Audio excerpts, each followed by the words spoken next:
Hola, hi, this is Al, your statistics instructor. Let's get to work. In this video, we are going to start our discussion about confidence intervals. Okay? Okay, so let's begin. So, in this introduction, right, we're going to start with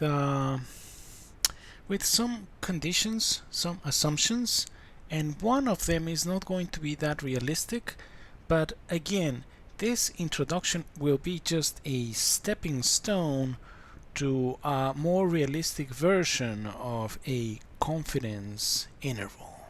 Okay? Okay. So first, the assumptions, right?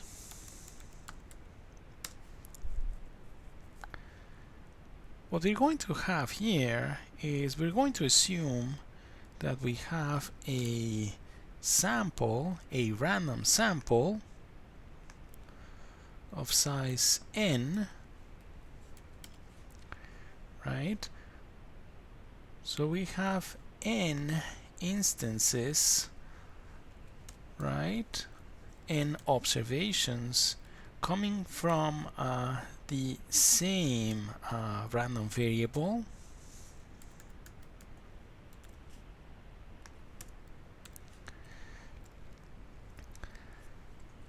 so another way of saying that we have a random sample is that we have that set of n realizations of a random variable, and they are IID, meaning independent, and identically distributed. Okay, and in this case we're assuming that our random sample, our n observations, come from a normal with mean mu and variance sigma squared.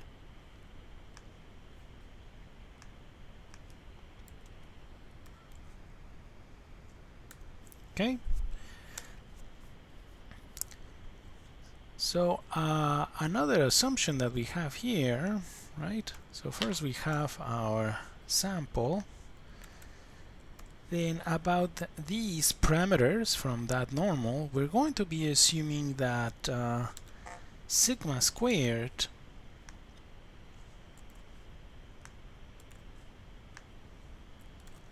is known. Okay, we're assuming that we know sigma squared, and this is the assumption that I said, well, yeah, it is not very realistic, right? But again, at some point we're going to get rid of that assumption, and we're going to be doing something more realistic. Okay, and mu, the other parameter from that normal, sorry, is unknown. Okay, so the problem is the problem that we would like to solve is finding a confidence interval for mu.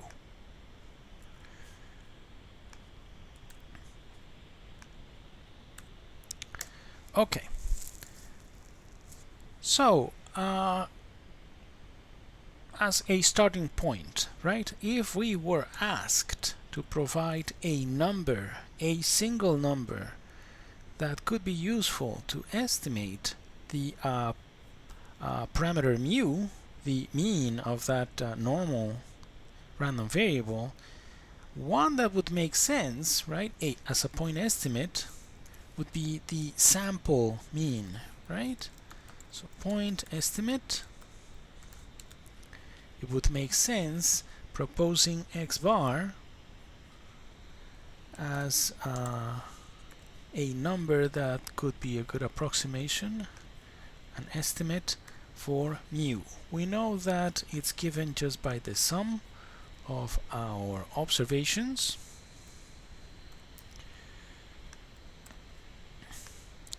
divided by sample size, the number of observations. Okay, so sum of xi's divided by n. Okay, now given our assumptions, we know a lot about the behavior of that point estimate, right? So let me write that down. Given our assumptions, what we know is that x bar has a normal distribution, right? Mean mu, variance sigma squared over n, right? Remember that we talked about this. It's we can easily show that, right? And I think that we actually did using MGFs, right? Okay. So now note something more, right? That if x bar has a normal distribution with mean mu and variance sigma square over n, that implies that, well, we could standardize this, meaning we could subtract the mean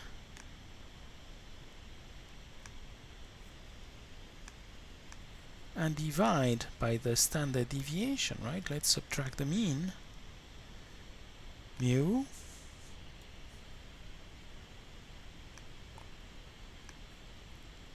and divide by the standard deviation, right? When we do that,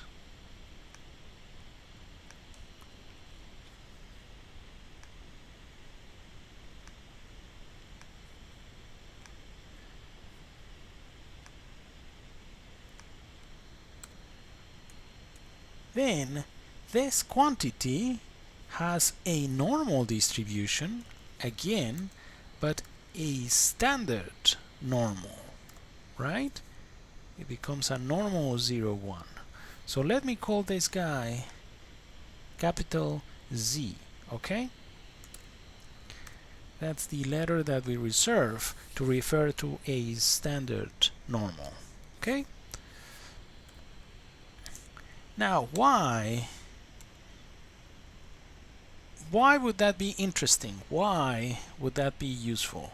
Because, for instance, by the empirical rule, we know a lot about the normal 0, 1, about the behavior of a normal 0, 1. So, by the empirical rule,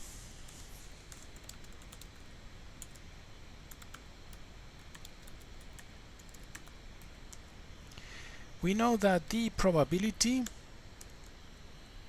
that the normal 0, 1 is between -2 and 2 is roughly, because it's an approximation, 95%. Okay? So, but if we plug in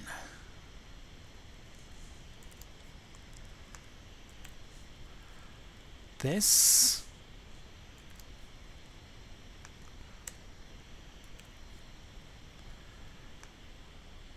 note that what we would like to have, right? It turns out that a confidence interval, it's, you know, a set of two numbers, right? That it's a region of real numbers instead of just one as our point estimate, right? So it's a region, a set of real numbers with an attached probability of containing the parameter of interest, right? And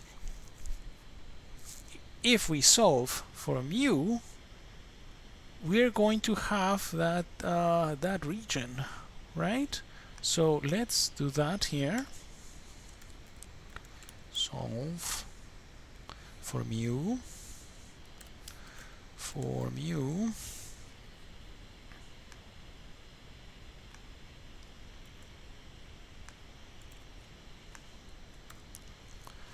So what we would be doing here is multiplying these two inequalities by sigma divided by the square root of n, and then subtracting x bar, and then multiplying by a minus 1, and then we would end up with something like this.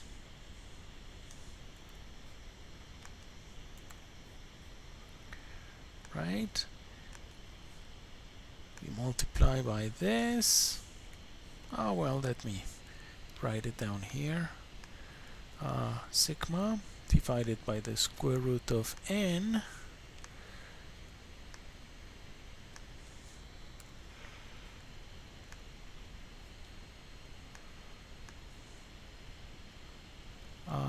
then I'm going to have this,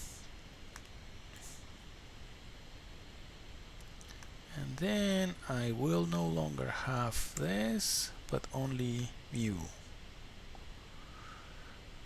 there, and here we will have a plus instead of a minus, right? Again, if you just multiply these two inequalities by sigma divided by the square root of n, and then you subtract minus, right? What you do is you do minus x bar, right? And then you multiply by -1, because what you have there is negative mu in the middle, and what you want is mu. Then you will end up with this. Okay?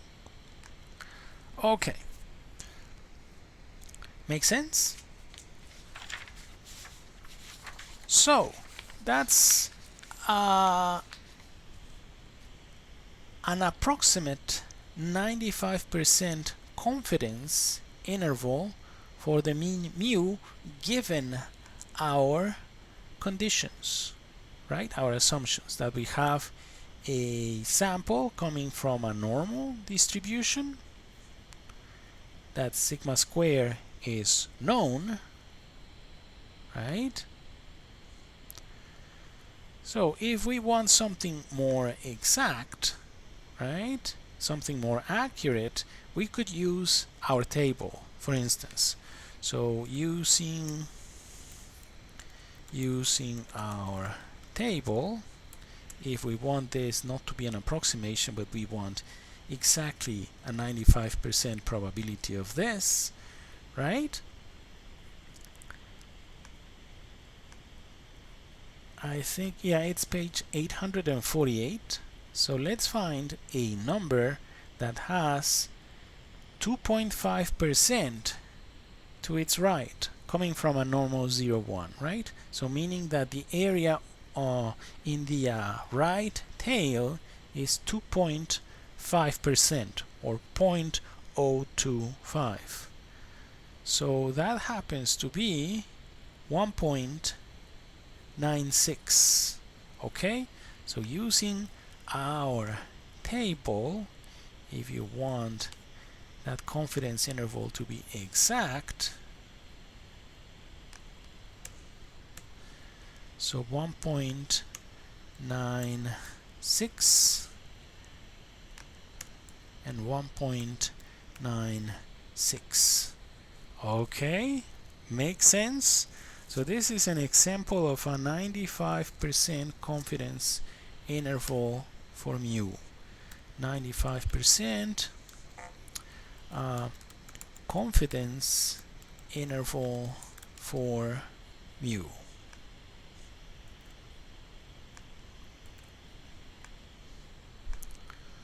Okay. So before we continue, let me show you a more formal, what's the formal definition of a confidence interval. Okay, so if we go to our slides, I think that it would be yeah. So that would be the more formal definition of a confidence interval. We have two numbers, theta hat L and theta hat U, and this guy represents the lower confidence limit, and theta hat U represents the upper confidence limit, right? We have a parameter of interest, a generic parameter of interest, theta, okay? So if theta hat L and theta hat U satisfy this, that the probability of these two guys containing our parameter of interest theta, if that is equal to 1 minus alpha, we say that this is a 1 minus alpha probability confidence interval. Okay? Make sense? Okay. And this 1 minus alpha is what we are going to be calling the confidence coefficient. And in a minute, we're going to carry out a simulation to have a better idea of what we mean by a confidence coefficient. Okay? So in our case, right, the lower confidence limit was this guy, x bar minus 1.96 sigma divided by the square root of n, and this guy would be our theta hat u, the upper confidence limit. Okay? And of course our parameter of interest is mu, the mean. Okay? Now, here, if you are taking statistics, well, if you're taking sta260, right,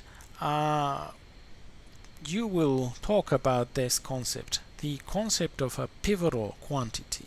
So what's a pivotal quantity? Well, a pivotal quantity is a quantity that satisfies two conditions. It is a function of your sample and the unknown parameter of interest, but theta is the only unknown quantity. So, example of a pivotal quantity. This case, given our conditions, given our assumptions, x bar minus mu divided by sigma divided by the square root of n is an example of a pivotal quantity, because x bar clearly is a function of your observations, of your sample. The unknown quantity, the only unknown quantity here is mu, right? Because we're assuming that sigma is known, right? The sample size n is known, and once we have our sample, we can compute x bar, right? And the second characteristic, which is very important, is that the probability distribution of your pivotal quantity doesn't depend on your parameter of interest. So in this case, see, a normal 0, 1, this guy doesn't depend on mu. But since this guy, that function contains mu, right, it's the only unknown of that pivotal quantity, right, we are able to solve for that unknown, and since its distribution doesn't depend on mu, we were able to find these numbers, these quantiles. Make sense? Okay. So, let's continue. Remember that what we're saying here is that this guy, right, x bar minus 1.96 sigma divided by the square root of n, and x bar plus 1.96 sigma divided by the square root of n, these two guys form a confidence interval for mu, a 95% confidence interval for mu. Note that we're not saying that it is 95% probability interval. Okay, so let me just go back to our lecture notes, because we want to discuss why that is, why we introduce the idea of a confidence level. Okay, so first, note that the interval is random because your sample is random. So depending on your sample, you're going to have a different X bar, right? So that changes. Now, on the other hand, the population mean mu, that's unknown. It's fixed but unknown to us, right? Now, that 95%, you can think about it as the success rate of your method. Okay, and in a sec, we're going to see why that 95% could have that interpretation, and that's why we call it a confidence method, a confidence interval. Okay, so and the interpretation will be that if you did this, if they allowed you to take 95, they allowed you to take, say for instance 100 samples, 95% of them are expected to capture the true population mean mu, and 5 of them are going to fail to capture it. Okay, but again, given one sample, and that's usually in practice what you get to see, only one sample, right? You are going to have just one mean, one sample mean, right? And you're going to compute this, right? Your lower confidence limit and your upper confidence limit, and you either got a good confidence interval, one that actually captures mu, or one that doesn't. So this guy, for just one, you can say that your confidence interval has whatever probability of capturing it, because you only have one. So you either you caught mu or you didn't. Okay, so again, that confidence level can be the interpretation of that confidence level is the success rate of this method. Okay, so just give me a sec so I can show you something. What we're going to be doing here is a simulation, so you can see firsthand how that confidence level works. Give me just a sec. Okay, so with this simulation, what we're going to see is we're going to illustrate that fact we were just discussing, that a 95% confidence interval, the interpretation of that confidence level is the success rate of that method. Okay, so here we go. Let me walk you through this, and then we are going to copy and paste these R commands so you can do something similar to what I'm doing here. Okay, so first, that first line, set seed, is just so I have the same sample to make it reproducible. Every time I run this example like that, I will get the same result, but it is not necessary, right? If you ignore it, then the only thing is that you're going to get a different sample, but in the end the result, the conclusion will be the same. Okay, so M, in this case I'm going to be using M for the number of samples. I'm just going to be using 50 samples, okay, because otherwise I would run out of room okay, in my slide if I used more than that. So later, if you want to modify that, you could say you could do it with 100 samples instead of 50. Okay. Now n represents the number of observations in each sample. Okay, I'm going to be taking samples of size 25. Okay. To make my life easy, the mu, right? The true population mean that I am assuming here, and since this is a simulation, I have control over that, right? I'm going to be using mu equal to 0. Okay. Now sigma for each of those observations is going to be 5, and then we know that the mean of a sum of the expected value of a sum is the sum of expected values, right? So this is what I have here, right? If I have n of them, that would be the mu for the total or for the sum.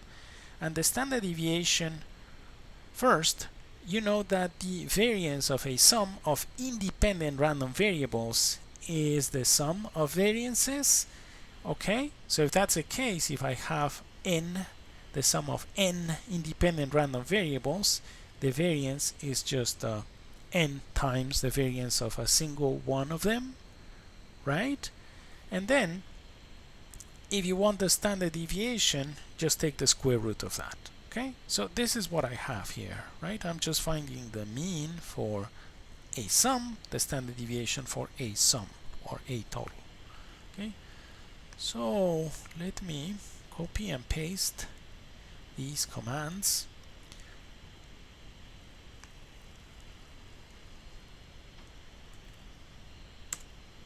Okay, good. Now, you know that we're going to be using as our point estimate the sample mean x bar, right? So, and we know, right? Remember, we know that from the assumptions, x bar has a normal distribution with mean mu and variance sigma square over n. Okay, so to do this, right, for my simulation, instead what I'm doing is well, I let me tell you what I'm doing here.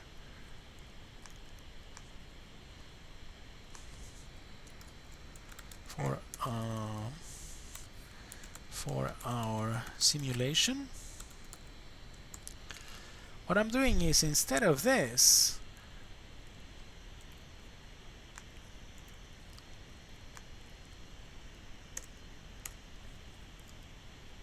I am simulating the sum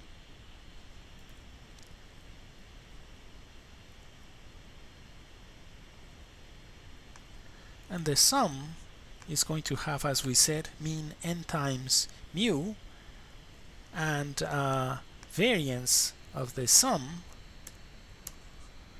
right, is going to be n times sigma squared.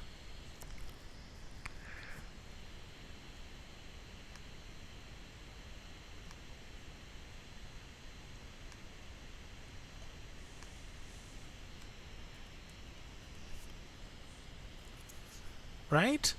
Make sense? So, and then this is equivalent, right? And once you divide by n, then you end up with that mean. And since when you divide by n, you have to, when you factor out that 1 over n, you have to do 1 over n squared, you end up with this one, right? So in my simulation, I'm just simulating the sum, and then I am dividing by n. Okay, so it's similar. So I'm just simulating a bunch of x bars like this. So I'm simulating m sums, 50 sums, 50 totals, with the mean n times mu, and variance is going to be n times sigma squared, but then since r needs the standard deviation, right, what we have is this, the square root of n times sigma, right? Make sense? It's just this, right? Okay, and then since r needs the standard deviation, it will be square root of n and sigma, right? And then once you divide by n, you end up with these guys, with the x bars. Okay.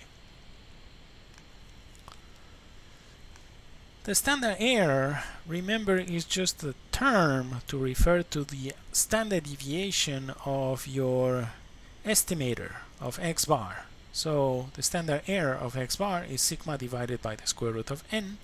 In this case, I'm going to be using alpha equal to 0.10, and then 1 minus alpha, which turns out to be the confidence level, would be 90%. For this guy here, C star, I'm using the Q norm function to find, you know, the critical value. Okay?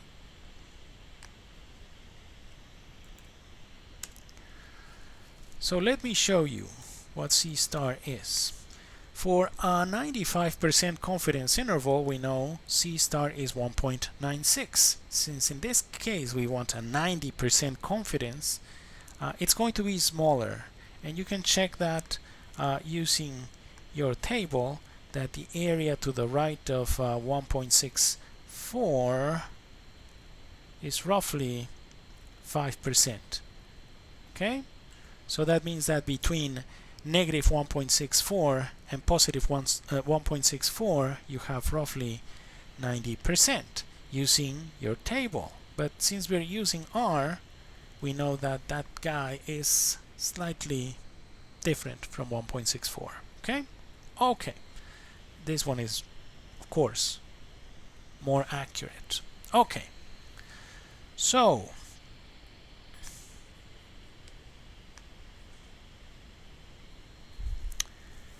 now let's make a graph. What we're doing here is we're going to be graphing. Remember that M represents our 50 samples. So we're going to have 50 different confidence intervals, 50 different 90% confidence intervals for the mean mu, right? Okay, so with matplot, what we're going to be doing is we are plotting the lower confidence limit and the upper confidence limit, right, with the corresponding sample. Okay, so we're going to be doing this 50 times. The type of graph that we want is L, as in line. Okay, LTY in this case is telling R that we want a continuous line, right? If you set LTY equal to 2, you would have a dashed line. We don't want a label for the horizontal axis, we don't want a label for the vertical axis. And then with AB line, what we're going to be doing is adding a vertical line at 0, because mu, the true mean, is 0. And note here I used LTY equal to 2 because I want a dashed line for that. Let's see how that works. Let's just copy paste. See? So those are our 50 different confidence intervals. As you can see, they are different because each time we're taking a different sample. Okay? And with this, as I said, what we would be doing is adding a dashed line at 0. Okay? So the point is, going back to that confidence level, in this case we computed 50 90% confidence level intervals for the mean mu. So what we expect is to have a 90% success rate, meaning 45% of these guys will actually capture the true mean mu, which is 0, and 5 of them will fail to capture it. So let's see. 1, 2, 3, 4, and 5 fail to capture it. Sometimes you could see maybe 4 or 6, but in general, it's going to be, the coverage is going to be as advertised, right?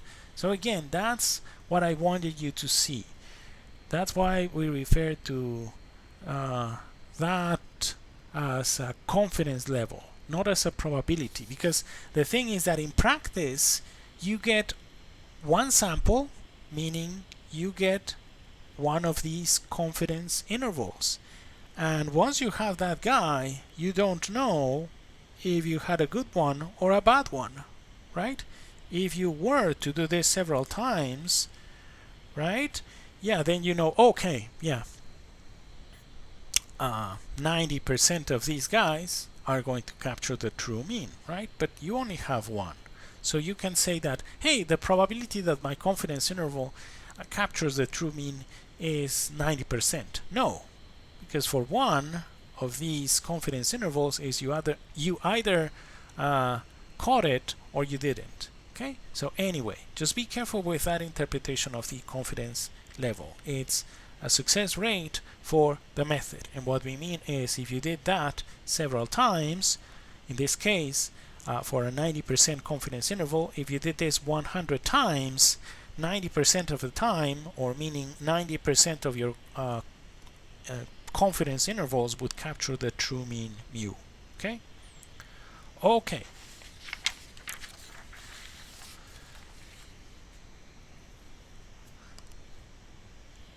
So let me just go to our slides, and then let's just summarize what we did here, and then in another video we are going to talk about examples for the application of this new concept of a confidence interval for the mean mu. Okay, so what we have here, what we have discussed, is the construction of a confidence interval for the mean of a normal population. The assumptions were that we had a simple random sample, right? Or that we had x1, x2 up to xn IID, independent and identically distributed random variables, right? Coming from a normal, that's the assumption, that they come from a normal, and that the mean is unknown, mu is unknown, but sigma, the standard deviation, is known.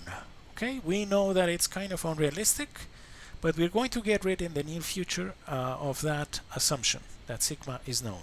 And then the formula to compute that confidence interval for mu given those assumptions is x bar plus minus c star divided by sigma divided by the square root of n.